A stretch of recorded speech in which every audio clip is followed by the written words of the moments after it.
Cek. Cek.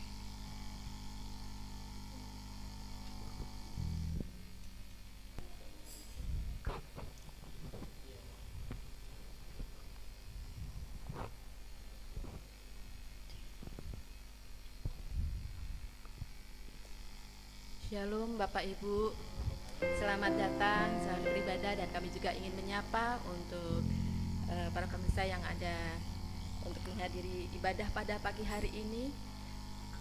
Kita mengucap syukur kepada Tuhan. Mari kita berdoa untuk sebelum memulai ibadah.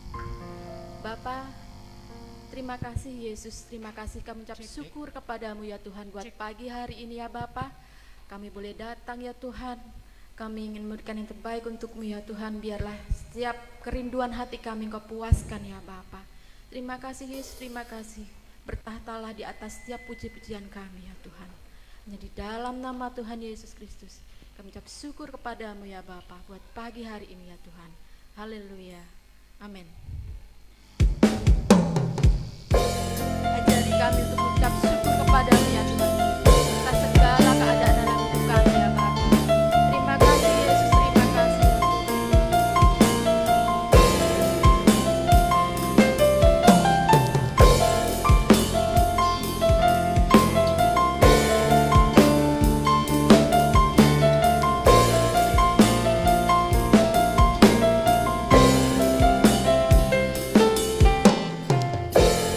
Banyak yang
ya Bapa.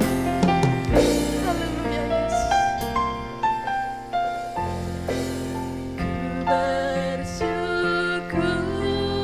Bapa. Ku bersyukur Tuhan buat kasih setiamu di dalam hidupku. Ku bersyukur,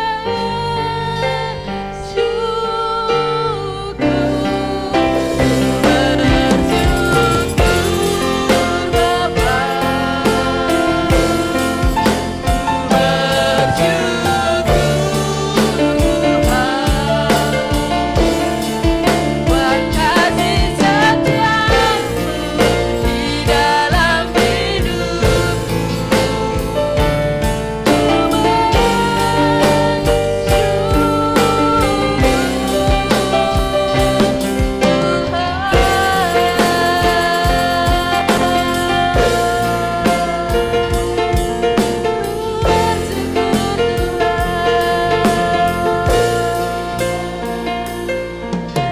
kami ingin menyanyikan setiap pujian kami ya Bapa. Nyanyian pujian bagimu Tuhan, pujian bagimu Tuhan, namamu besar dan layak dipuji. Haleluya Yesus. Nyanyian pujian bagimu Tuhan, pujian bagimu Tuhan, namamu besar dan layak dipuji. Nyanyian pujian bagimu Tuhan, pujian bagimu Tuhan, pujian bagimu Tuhan, namamu besar dan layak dipuji. Nyanyian pujian bagimu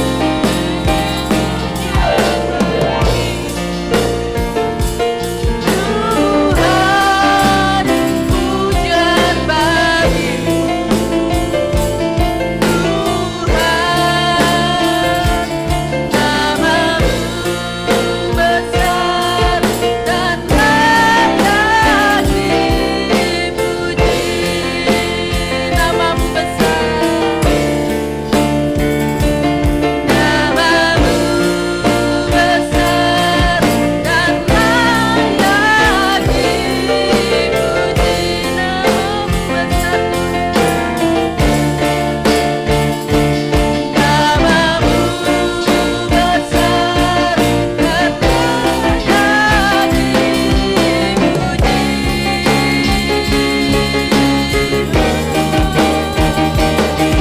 Segala pujian-pujian hanya bagimu ya Tuhan. Kami bersuka cita dalam nama Tuhan Yesus yang siap diberkati Tuhan. Mari katakan amin. Haleluya.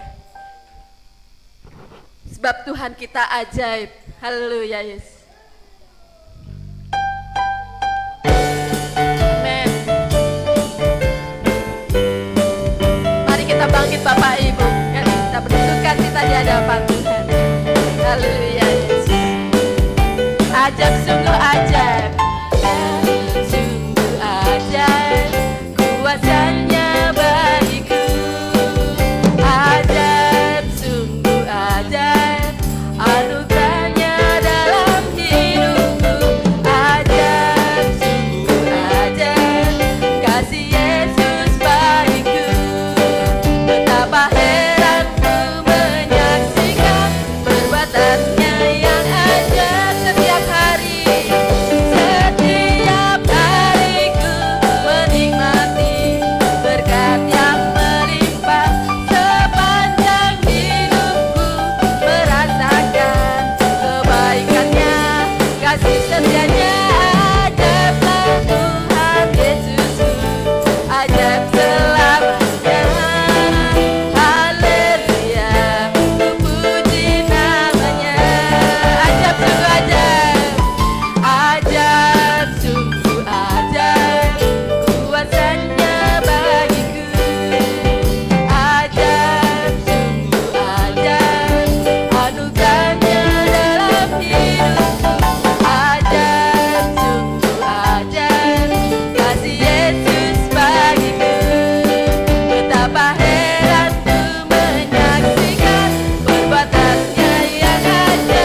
percaya bahwa Tuhan kita Yesus baik.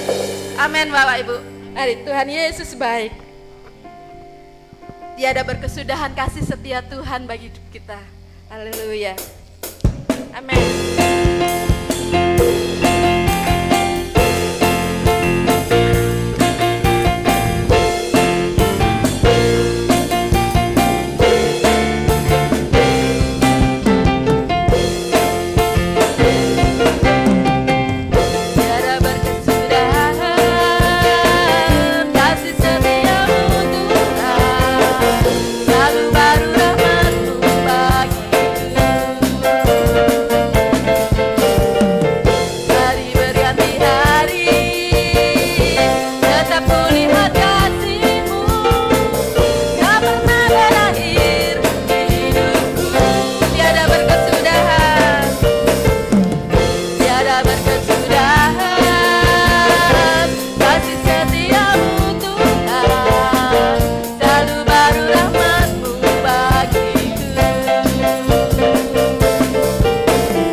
Kami keluarga Allah, kami semua keluarga Allah, haleluya.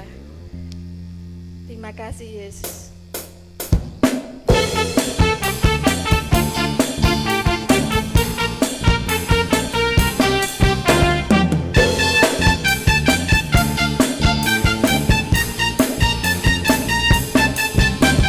Kami keluarga Allah, keluarga yang sukses dan bahagia. Memiliki Yesus sebagai Tuhan dan Juru Selamat.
mendengarkan firman Tuhan.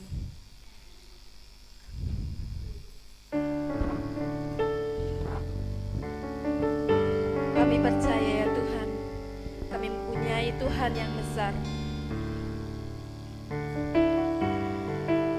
Ku hidup karena percaya. Haleluya Yesus. Terima kasih. Ku hidup karena percaya.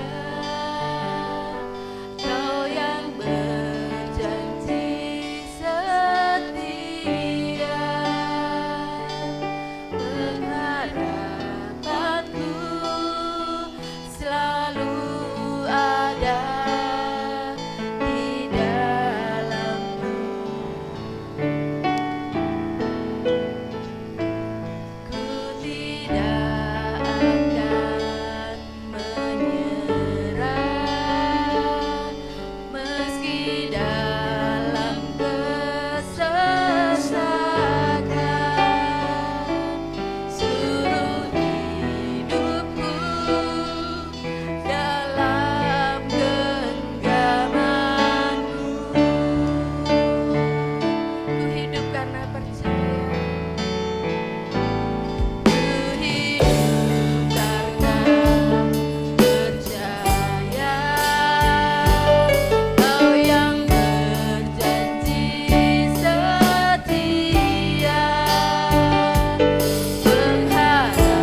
Kami naikkan ucapan syukur ke hadapan-Mu Tuhan, Kau begitu baik buat kami. Hingga hari ini kami berkumpul di tempat ini, itu semua karena anugerah dan kemurahan kasih-Mu yang melimpah buat kami. Dan tolonglah kami hari ini supaya kami belajar kebenaran firman-Mu. Kiranya kuasa otoritas-Mu menyentuh, menjamah kami semua, semuanya yang ada dalam ruangan ini, sehingga nama Tuhan dipermuliakan atas hidup kami. Di dalam nama Tuhan Yesus kami mohon kiranya pengurapan-Mu turun atas kami semua. Haleluya, amin.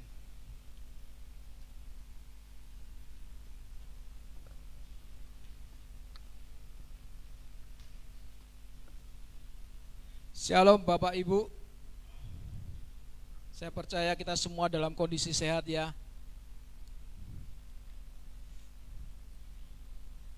Kita langsung saja akan belajar hari ini, sama-sama kita belajar kebenaran firman Tuhan yang saya ambil dari Kidung Agung pasal kedua ayat yang ke-15.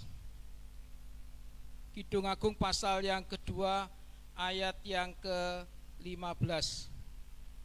Mungkin bisa ditampilkan.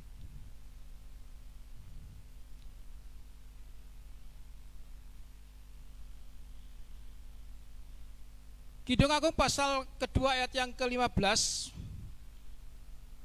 itu berbunyi seperti ini Bapak Ibu. Tangkaplah bagi kami rubah-rubah itu, rubah-rubah yang kecil yang merusak kebun-kebun anggur, kebun-kebun anggur kami yang sedang berbunga. Rubah-rubah kecil ini sebelumnya latar belakang dari kitab Kidung Agung ini adalah kitab yang penuh dengan simbolik. Kitab yang berbicara tentang hubungan antara Kristus dengan jemaatnya yang disimbolkan dalam berbagai macam. Nah, salah satunya itu berbicara tentang rubah-rubah kecil.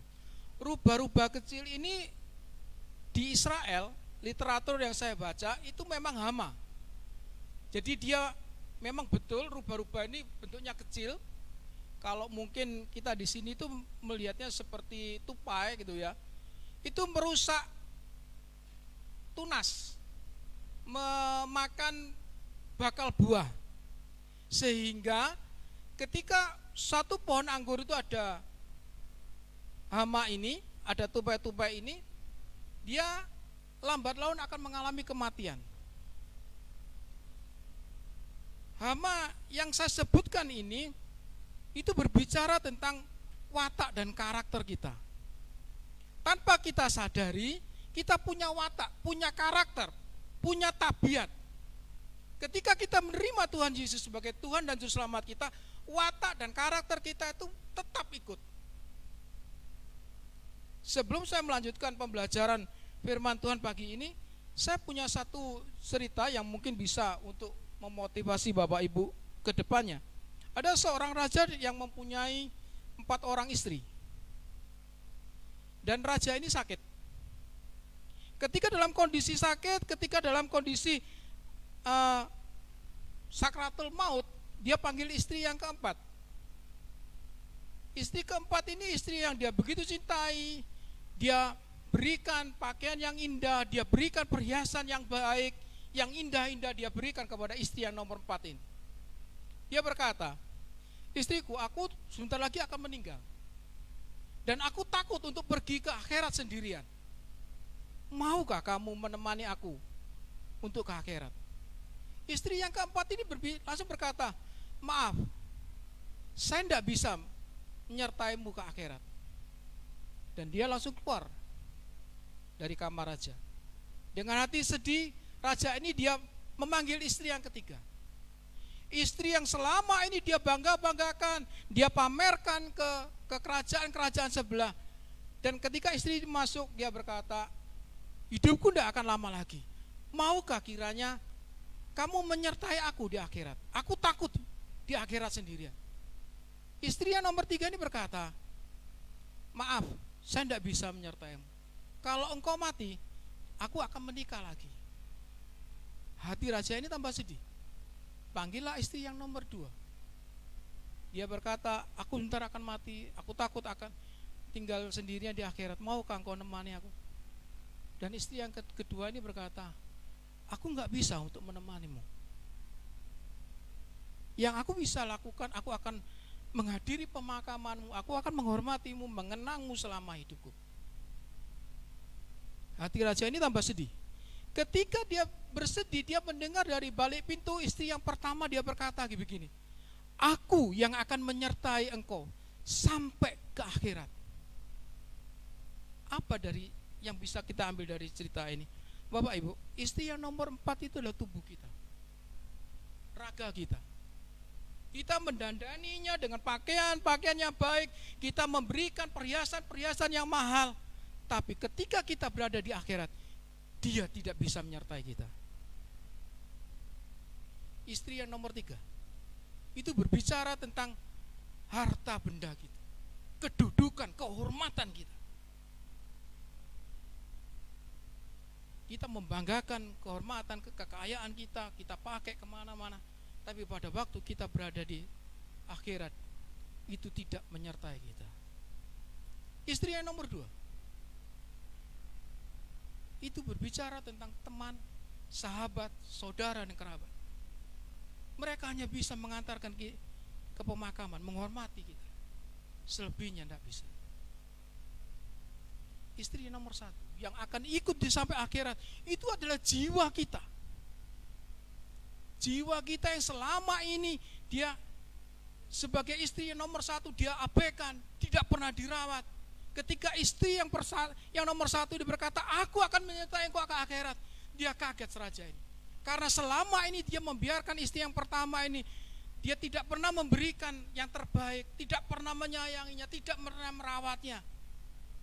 Ini yang akan menyertai kita. Kita yang hadir di dalam ruangan ini, Bapak Ibu yang menyaksikan dari rumah, kita punya 4 istri, punya 4 suami. Dan ini yang akan menjadi inti bagi kelanjutan pembelajaran firman Tuhan. Kenapa pembelajaran firman ini saya sampaikan? Terus terang Bapak Ibu, ini juga dilatari kesedihan pribadi saya. Ketika saya diberitahu Pak Gem untuk menyampaikan kebenaran firman Tuhan, saya terus terang blank, apa yang mau saya sampaikan. Saya berdoa sampai akhirnya muncul firman ini. Firman ini pernah saya sampaikan ketika kami berada bersama-sama di Menara Doa.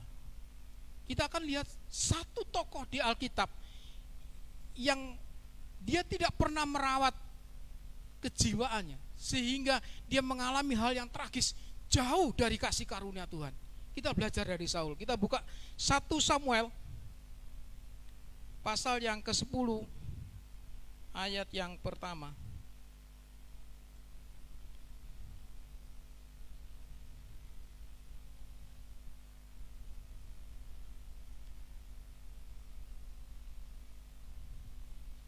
Satu Samuel pasal 10 ayat yang pertama. Lalu Samuel mengambil buli-buli berisi minyak, dituangkannya ke atas kepala Saul dan dicurahkannya sambil berkata, bukankah Yahweh telah mengurapi engkau menjadi raja atas umatnya Israel? Engkau akan memegang tampuk pemerintahan atas umat Yahweh, dan engkau akan menyelamatkannya dari tangan musuh sehingga sekitarnya. Inilah tandanya bagimu bahwa Yahweh telah mengurapi engkau menjadi raja atas miliknya sendiri.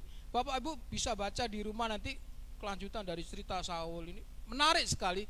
Kalau Bapak Ibu jenengan baca 1 Samuel, itu berbicara tentang karakter-karakter orang yang mungkin hidupnya di masa lalu tetapi sangat konsisten dengan masa sekarang. Saul ini orang yang kalau udah masa sekarang itu menjadi orang yang sangat diidolakan. Dia dari keluarga mapan. Secara fisik dia unggul, dia lebih tinggi dari seluruh bangsa yang adanya.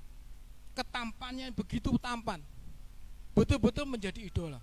Waktu saya SMA, mungkin Bapak Ibu jenengan pernah ingat ada film Catatan Si Boy. Itu begitu, orang itu begitu mengidolakan si Boy. Kalau nggak salah bintang filmnya itu Ongki Alexander ya. Dia diceritakan di film itu dia dari kalangan menengah ke atas, dari disebut anak menteng, kemudian fisiknya begitu rupawan, sama seperti Saul ini.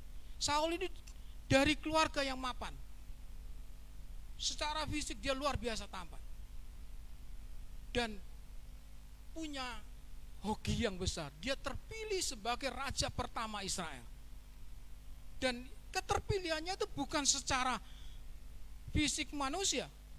Dia dipilih melalui nubuatan Nabi Samuel, melalui petunjuk Tuhan langsung. Saul ini dipilih menjadi seorang raja.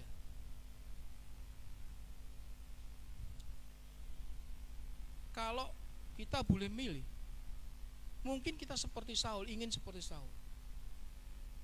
Hidup lahir dari keluarga kaya, muda kaya, tua kaya, raya, mati masuk surga, kan seperti itu. Tapi ternyata Bapak Ibu, kita ngelihat bagaimana Saul ini kemudian mengalami kejatuhan yang luar biasa. Kejatuhan yang luar biasa, tragis sekali. Karena apa?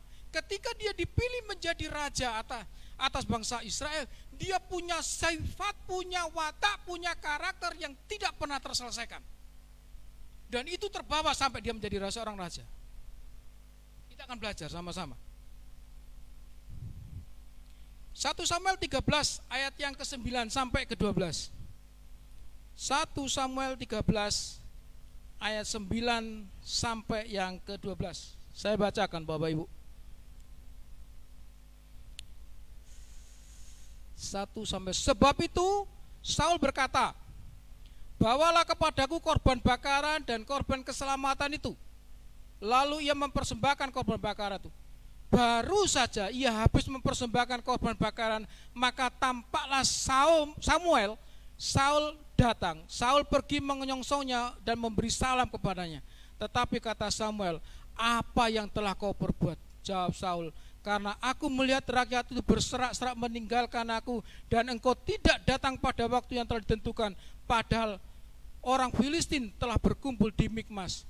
Maka pikirku, sebentar lagi orang Filistin akan menyerang aku di Gilgal, padahal aku belum memohon belas kasihan Yahweh. Sebab itu aku memberanikan diri lalu mempersembahkan korban bakaran. Bapak Ibu, ini menjadi kesedihan hati saya sendiri. Saya melihat hari-hari ini begitu banyak orang yang rasanya nggak bisa hidup tanpa gadget. Saya bukan orang yang anti kecanggihan, saya bukan orang anti kemajuan, enggak. Beberapa mentor yang mengajarkan saya, tinggalkan HP-mu ketika engkau berada di dalam ruangan gereja, di dalam rumah ibadah. Mungkin awal pertama ketika firman disampaikan, yang jenengan buka itu firman Tuhan, Alkitab. Tapi di tengah-tengah jenengan bawa Alkitab di dunia digital itu, tidak menutup kemungkinan notifikasi yang lain masuk. WA masuk, Instagram masuk. Belum lagi dari YouTube, notifikasi video baru yang masuk itu muncul notifikasinya. Saya melihat banyak sekali orang-orang dari kalangan orang-orang Kristen di gereja. Dia ketika firman disampaikan, dia buka WA, dia buka. Di mana rasa hormatmu terhadap Tuhan? Beberapa hamba Tuhan yang mengajarkan kepada saya, tinggalkan HP-mu. Kalau pun HP-mu itu membawa keuntungan bagimu, karena ada suatu perjanjian sehingga kamu kehilangan sekian juta, apa Tuhan tidak sanggup menggantinya? Tuhan sanggup Bapak Ibu ganti, kalau engkau menghormati kehadirat Tuhan. Loh, SBY itu loh, maaf berbicara, pernah dia marah besar ketika dia pidato, ada orang yang berbicara di depannya dia. Sementara kita yang di sini, siapapun yang berdiri di sini, mau Pak Yeremia, mau Pak Yehuda atau hamba Tuhan, siapapun yang berdiri di sini, dia pasti sudah berdoa. Dia minta urapan Tuhan, dia berdoa, di atas kepalanya ada kuasa, ada urapan Tuhan. Kenapa Anda Bapak Ibu semua tidak bisa menghadiri, menghormati hadirat Tuhan? 2 jam lah, lepaskan HP-mu, tinggalkan di mana engkau bisa tinggalkan. Hormati hadirat Tuhan. Saya bukan anti kemajuan Bapak Ibu, saya bukan anti teknologi, enggak. Saya mungkin generasi kolonial, tapi saya generasi kolonial yang bukannya sekedar mengenal singkong rebus, tapi tidak pernah mengenal singkong keju. Saya tahu kemajuan itu membawa kemudahan hidup bagi semua orang, apalagi hari-hari ini. Jenengan mau masuk kemanapun sekarang diperlukan peduli lindungi, betul? Untuk melihat bahwa kita sudah divaksin atau belum. Bahkan ada kemungkinan masuk pasar pun akan masuk membawa HP karena untuk peduli lindungi itu. Ini loh Bapak Ibu, sebagaimana Saul tidak pernah bisa menghormati, memberikan respek, rasa hormatnya kepada firman Tuhan, akibat yang dia alami, dia tragis. Yang kedua Bapak Ibu, dia tidak hormat pada otoritas hamba Tuhan. 1 Samuel 15 ayat yang ke-27. 1 Samuel 15 ayat yang ke-27 itu berkata demikian. Ketika Samuel berpaling hendak pergi, maka Saul memegang punca jubah Saul, tetapi terkoyak. Ini lagi yang menjadi kesedihan hati saya. Begitu banyak saya melihat anak-anak Tuhan itu tidak punya respek, hormat terhadap hamba-hamba Tuhan. Ngeritik hamba Tuhan seenaknya sendiri. Ketika firman disampaikan, merasa hatinya tersinggung, dia WA, dia telepon hamba Tuhan, Pak, firmannya kok seperti ini, Pak, firmannya kok menyinggung perasaan. Belum lagi saya menyaksikan dengan mata kepala sendiri bagaimana seorang hamba Tuhan diadili oleh jemaatnya hanya karena persoalan-persoalan sepele, sampai hamba Tuhan itu tidak bisa berdiri. Mana respekmu terhadap Tuhan? Padahal hamba Tuhan Pak Gem itu berdiri di sini menjadi gembala, Bapak Ibu Saudara. Di atas kepalanya itu ada minyak urapan. Raja Daud itu punya kesempatan untuk membunuh Saul, dia tidak pernah melakukan itu, karena dia berkata, aku tidak akan menjamah orang yang telah diurapi Tuhan. Otoritas hamba Tuhan yang ada di tempat ini, hormati Bapak Ibu. Saya percaya kita semua hormat dengan Pak Yeremia. Kita belajar mulai dari sekecil ini sampai kita kelak akan diberkati Tuhan, jemaat akan lebih besar, akan menjadi teladan, menjadi pelopor-pelopor. Bahwa kita begitu hormat, menaruh hormat kepada hamba Tuhan. Yang ketiga, kenapa Saul sampai mengalami kejatuhan yang luar biasa? Dan ini yang betul-betul hari ini menjadi penyakit di gereja. Penuh dendam dan dengki. 1 Samuel pasal 18 ayat yang ke-7 sampai ke-8. 1 Samuel pasal 18 ayat 7 sampai yang ke-8. Saya bacakan Bapak Ibu. Dan perempuan yang menari-nari itu menyanyi berbalas-balasan, katanya, Saul mengalahkan beribu-ribu musuh, tapi Daud berlaksa-laksa. Lalu bangkitlah marah Saul dengan sangat, dan perkataan itu menyebalkan hatinya, sebab pikirnya, kepada Saul diperhitungkan mereka berlaksa-laksana, tapi kepadaku diperhitungkan beribu-ribu. Akhirnya jabatan raja itu pun jatuh kepadanya. Saya pernah mengalami bahwa yang namanya sakit hati, kecewa, kepahitan dengan seseorang. Itu rasanya tidak enak, betul-betul tidak enak. Kalau jenengan punya kesempatan membaca bukunya Pak Ahok yang waktu dia di penjara, panggil saya BTP, itu ada satu kisah yang menarik di situ Bapak Ibu. Ketika dia pertama kali masuk penjara, dia sakit hati dengan orang-orang yang mau menjarakan dia. Dia sakit hati orang-orang yang di sekelilingnya tidak pernah mendukung dia, tidak pernah membela dia.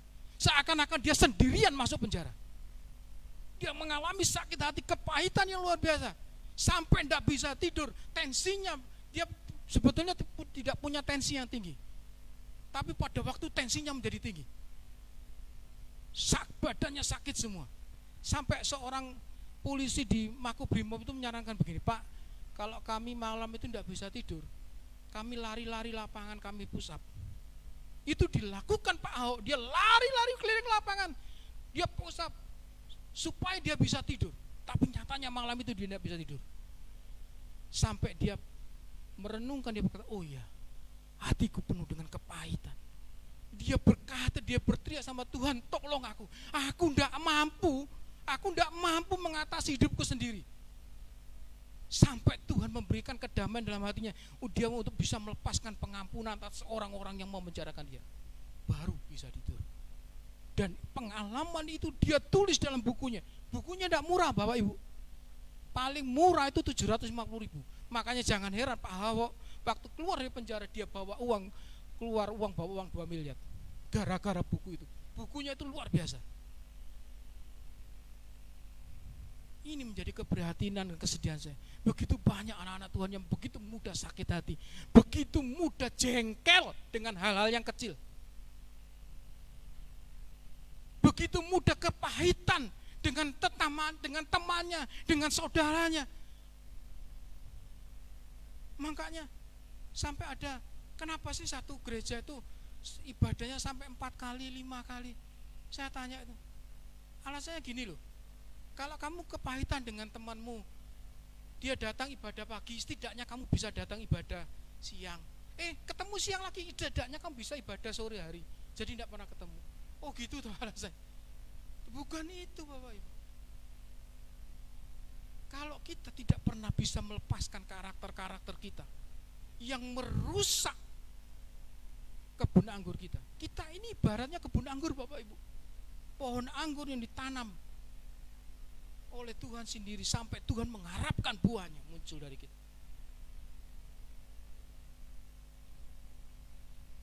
Saul itu dia tidak bisa memanage hatinya sendiri. Hal itu terbawa, karakternya terbawa sampai menjadi seorang raja. Dia buru-buru Daud, dia mau bunuh dia. Dan itu tidak pernah terselesaikan. Dan perlu Bapak Ibu tahu, Raja Saul ini di ujung hidupnya begitu tragis. Apa kita mau mengalami hal yang seperti ini di akhir ujung hidup kita? Saul ini ketika akan meninggal, dia mengalami depresi yang luar biasa,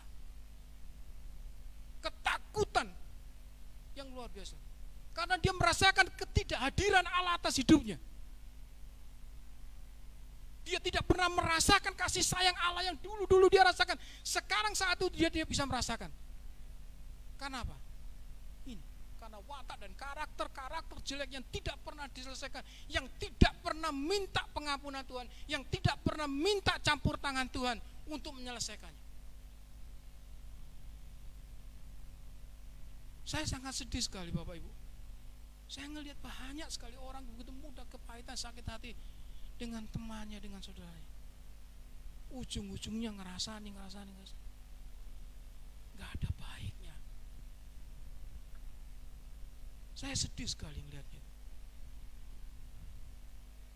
Saul ini setelah dia mengalami depresi,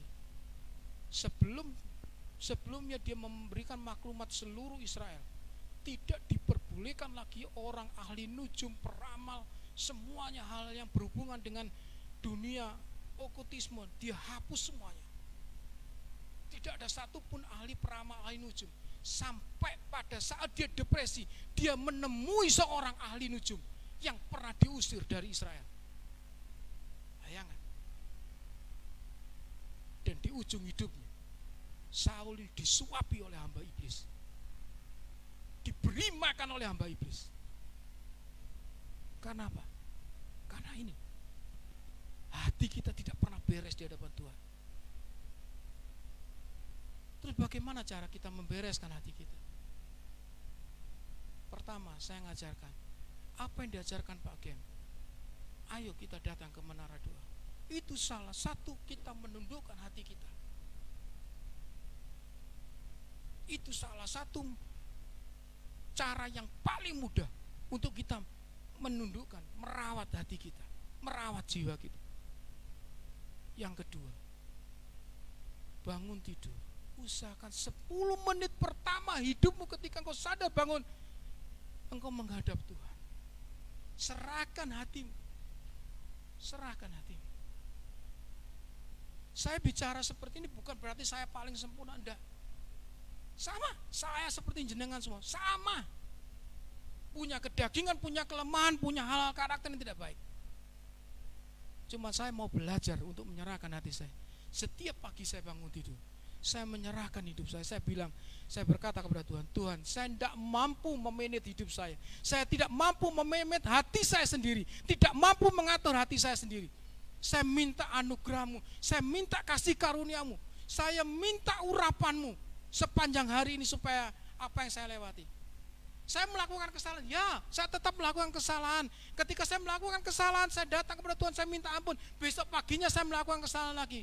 Mungkin kalau Tuhan itu saya berkata, bosen aku delok kon bendina minta ampun. Tapi untung Tuhan kita itu Tuhan yang begitu baik. Kita jatuh hari ini kita minta ampun, besok kita jatuh lagi kita minta ampun.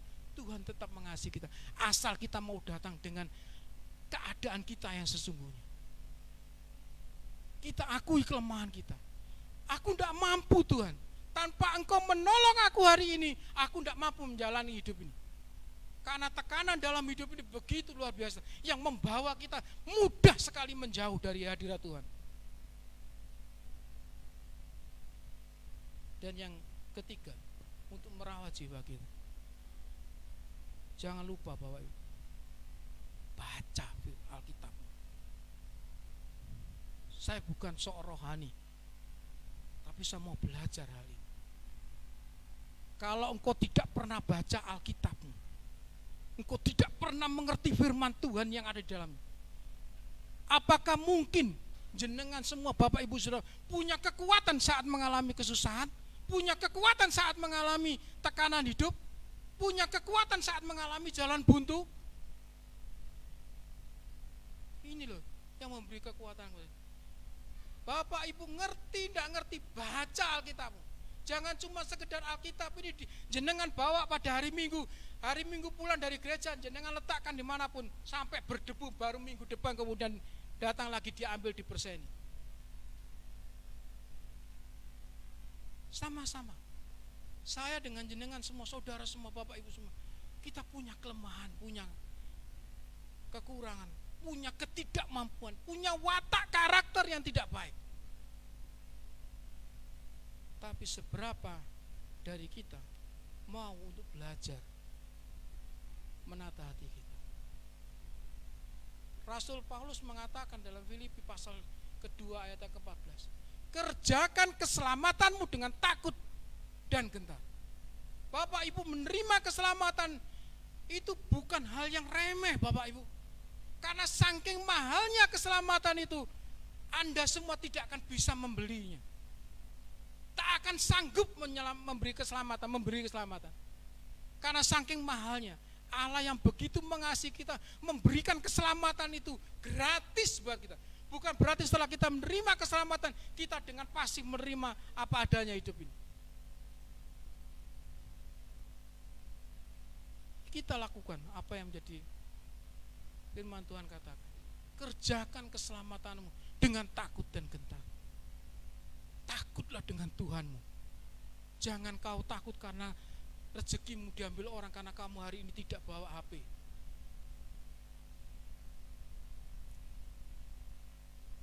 Bapak Ibu, mungkin kalau sebelum-sebelumnya Bapak Ibu mendengar firman yang disampaikan Pak Gem, Pak Yehuda tentang kebenaran firman Tuhan, tentang berkat-berkat hari ini, mungkin pembelajaran firman Tuhan pagi ini merupakan pil pahit, tapi itu membawa kesembuhan.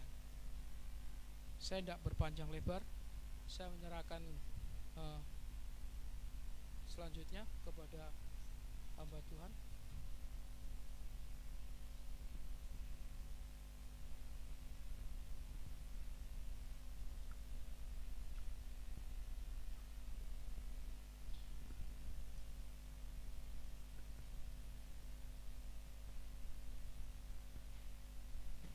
Ya, puji Tuhan Bapak Ibu, semuanya diberkati oleh kebenaran Tuhan. Kita belajar dari hari ke hari, dari minggu ke minggu, semakin didewasakan dengan kebenaran firman Tuhan.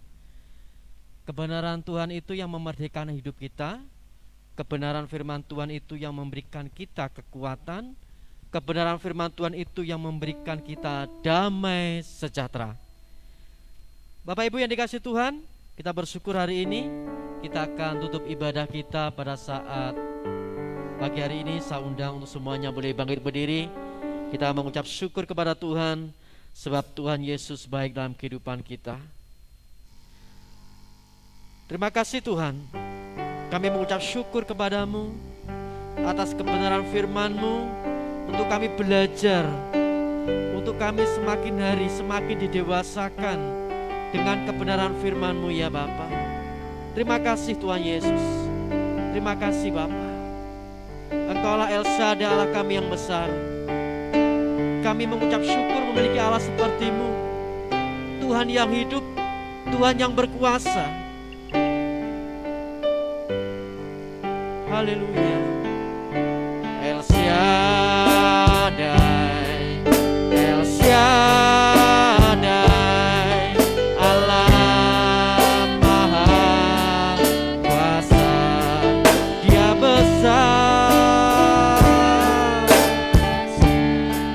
Dia besar. El Shaddai mulia, El Shaddai.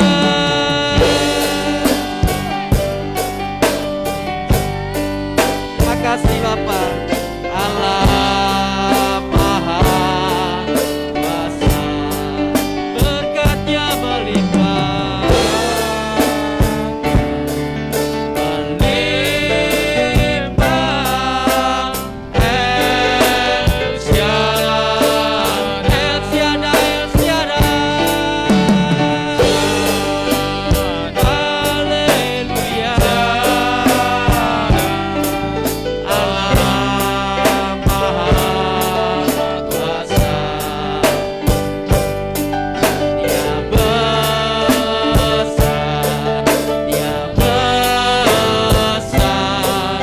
El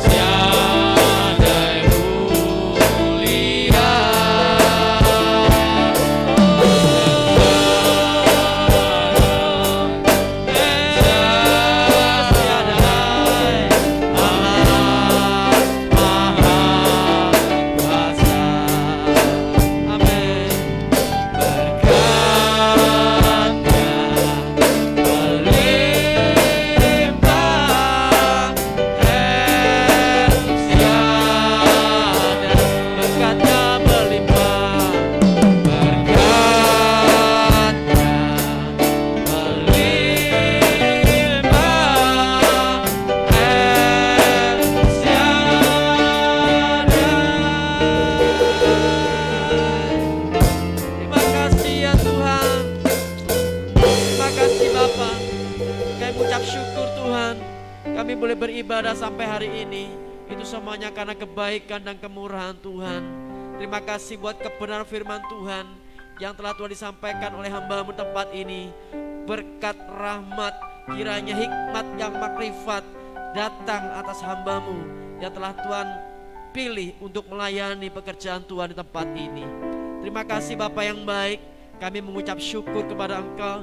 Kami juga berdoa buat setiap jemaat Tuhan yang tidak bisa hadir pada saat hari ini, di dalam kondisi mereka sakit, di dalam kesibukan mereka. Tuhan menjamah setiap mereka yang sakit sudah disembuhkan di dalam nama Tuhan Yesus Kristus. Kami percaya Tuhan, ada bagian-bagian tubuh kami yang saat ini bekerja secara maksimal Tuhan.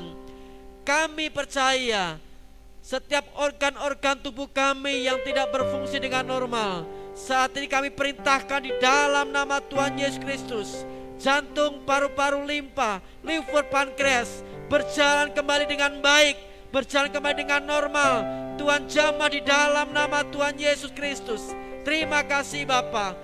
Kami percaya Tuhan, kami umat-Mu yang sangat Engkau kasihi.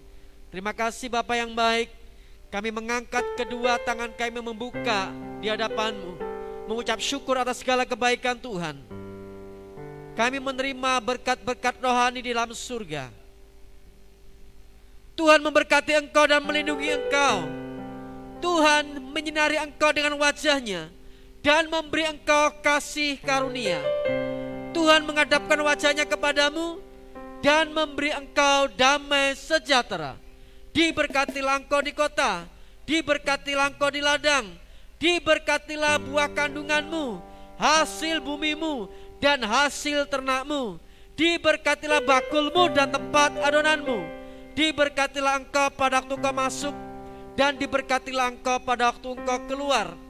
Kasih karunia Tuhan Yesus Kristus dan kasih Allah dan persekutuan Roh Kudus menyertai saudara mulai hari sekarang sampai selama-lamanya. Terimalah berkat-berkat rohani dalam surga. Engkau sudah diberkati dan terus menjadi berkat bagi banyak orang. Demi nama Tuhan Yesus Kristus. Haleluya. Amin.